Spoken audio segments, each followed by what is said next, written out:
আচ্ছা, আপনারা কি জানেন ফলহারিণী কালী মানে কি? তাহলে জেনে নেওয়া যাক। ফলহারিণী কালী মানে যিনি ফল আহার করেন, অর্থাৎ আমাদের যত কর্মফল তা খেয়ে নেন, অর্থাৎ হরণ করে নেন। তার ফলে আমরা কর্মের ফল থেকে মুক্ত হচ্ছি।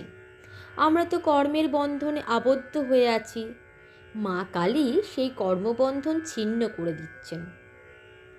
স্বামী লোকেশ্বরানন্দ মহারাজ বলছেন, এই যে ষোড়শী পূজা, যা শ্রী রামকৃষ্ণ ফলহারিণী কালী পূজার দিন তাঁর দক্ষিণেশ্বরের ঘরটিতে সঙ্গোপনে করেছিলেন, এ কারণেই পূজা ছিল। এ ছিল সারদা দেবীর পূজা।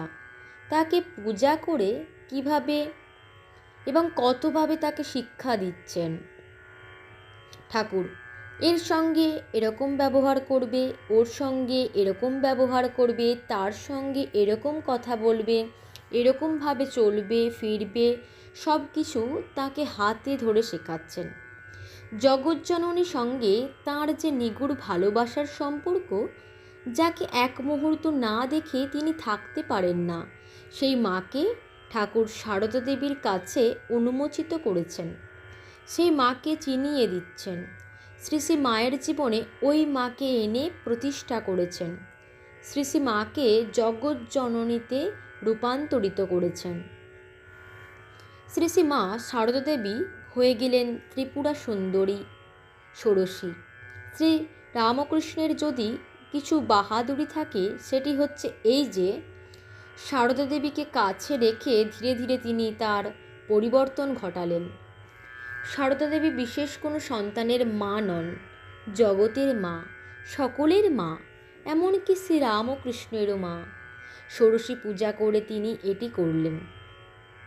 কেমন করে তিনি এই পূজা করলেন এবং শেষ অর্ঘ্যটি সারদা দেবীর চরণে নিবেদন করলেন, তা আমরা ক্রমশ দেখব। শ্রী রামকৃষ্ণ ছাড়া এই পূজা এমনভাবে আর কেউ করেছেন বলে আমরা জানি না। কত সাধক আমাদের চোখের সামনে এসেছেন, দেখেছেন, এমনকি গিয়েছেনও, কিন্তু কারো জীবনে আমরা এরকমটি দেখিনি। নিজের স্ত্রীকে মায়ের আসনে বসাচ্ছেন, তাকে মাতে পরিণত করছেন। একজনের মা নয়, সমস্ত জগতের মা, সকলের মা, সব মানুষের মা, সব জীবজন্তুর মা। শ্রী শ্রী মা নিজেই বলেছেন, আমি ভালোরও মা, মন্দেরও মা। ভালোর মা সকলেই হতে পারেন, কিন্তু মন্দের মা না, এই একজনই তা হতে পারেন। আর কীরকম মা? বলেছেন, আমার কাছে যারা এসেছে আমি তাদের মা, আবার যারা যারা এখনও এসে পৌঁছায়নি, আসছে, আমি তাদেরও মা।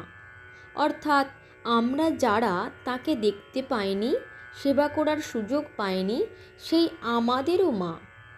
দেখুন, আমরা কিছু বলার আগেই তিনি নিজে যেতে আমাদের মা হয়ে বসে আছেন, অর্থাৎ তিনি নিজে যেচে আমাদের মা হয়ে বসে আছেন।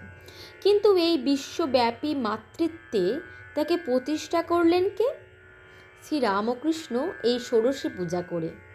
এই পূজার পিছনে এক অদ্ভুত তত্ত্ব আছে, কিন্তু সেই প্রসঙ্গে যাওয়ার আগে আমরা সামান্যভাবে ফলহারিণী কালী পূজা সম্পর্কে আলোচনা করব। কারণ এই বিশেষ দিনটিতে তো শ্রী রামকৃষ্ণ সারদা দেবীকে ষোড়শী রূপে পূজা করে শ্রী শ্রী মাতে রূপান্তরিত করেছিলেন। ফলহারিণী কালী মানে যিনি ফল আহার করেন, অর্থাৎ আমাদের যত কর্মফল তা খেয়ে নেন, হরণ করে নেন। তার ফলে আমরা কর্মের ফল থেকে মুক্ত হচ্ছি। আমরা তো কর্মের বন্ধনে বন্ধ হয়ে আছি, মা কালী সেই কর্মবন্ধন ছিন্ন করে দিচ্ছেন। একবার শ্রী রামকৃষ্ণ কোনো এক ভক্তকে বলেছিলেন, তুই পাপ পাপ কি বলছিস? ওসব ভাবিস না তো, তোর সব পাপ আমি খেয়ে নেব। তা এও যেন তাই, সন্তানরা ভুলভাল করবেই তো। তা মা যেন বলছেন, আমি কি করতে আছি? আমি তোমাদের ভালো মন্দ সব কর্মের ফল হরণ করে নেব, খেয়ে নেব। তোমাদের যত চিন্তার ভার, কর্মফলের যে দুশ্চিন্তা, সেসব থেকে আমি তোমাদের মুক্তি দেব। নিশ্চিন্ত থাকো, সব দায়িত্ব আমার। এই হলো ফলহারিণী কালীর ভূমিকা ও সংক্ষিপ্ত তাৎপর্য। শ্রী শ্রী মার জীবন ও চরিত্রটি না দেখলে শ্রীরামকৃষ্ণের এই ষোড়শী পূজার সার্থকতা আমরা কখনোই বুঝতে পারবো না।